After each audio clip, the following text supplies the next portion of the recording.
अगदी शांतीपूर्ण पद्धतीने आपला निषेध नोंदवण्याकरता इथं आम्ही आज जमा झालेलो आहोत। त्याची ही पहिली कडी आहे। देश का सत्यानाश किया नाही कुणाचा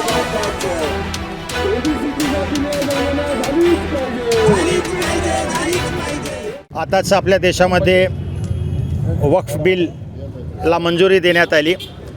आज आम्ही इथं जमा आहोत all India Muslim personal law बोर्डतर्फे हे आंदोलन करण्यात येत आहे आणि त्याच्या माध्यमातून असा प्रयत्न आहे की सर्व देशापर्यंत हा मेसेज जावा की मुस्लिम समाज, संपूर्ण मुस्लिम समाज या वक्फ बिलच्या विरोधामध्ये आहे, जो बिल पास झालेला आहे आणि आम्ही त्याच्या विरुद्ध अगदी शांतीपूर्ण आंदोलन करत आहोत आणि घटनेनं आम्हाला जे अधिकार दिले त्याचा वापर करून अगदी शांतीपूर्ण पद्धतीने आपला निषेध नोंदवण्याकरता इथं आम्ही आज जमा झालेलो आहोत। त्याची ही पहिली कडी आहे।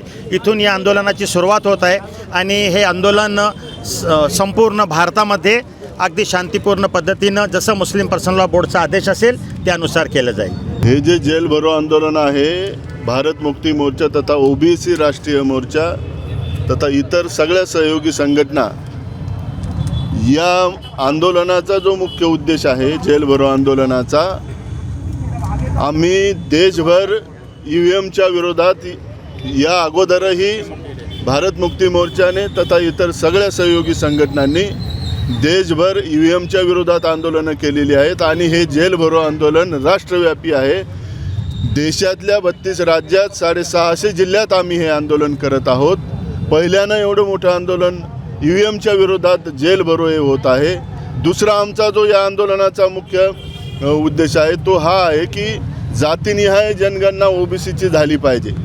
ओबीसींना मोजलंच जात नाही। या देशात कुत्र्याची जनगणना होते, मांजरीची जनगणना होते, जनावराची जनगणना होते, गध्याची जनगणना होते, परंतु या देशाचा प्रधानमंत्री हा ओबीसी असूनही ओबीसीची जनगणना करत नाही। कारण जर मोजलं जाणार नाही तर ओबीसीचा जो अधिकार आहे, संवैधानिक अधिकार, तो त्यांना भेटणार नाही। हा उद्देश ठेवून ते ओबीसीची जातीनिहाय जनगणना करत नाही। तिसरा जो मुख्य उद्देश आहे आमच्या महापुरुषांची वेळोवेळी, आता आपण पाहिलं शिवाजी महाराजांच्या विरोधात असेल, महात्मा फुल्यांच्या विरोधात असेल, कोणीतरी एखादा मनुवादी उठतो आणि वक्तव्य करतो। आमच्या महापुरुषांचा जो अपमान या देशात होत आहे, या राज्यात होत आहे, या महापुरुषांच्या अपमानाच्या विरोधात आमचं हे जेल भरो आंदोलन आहे।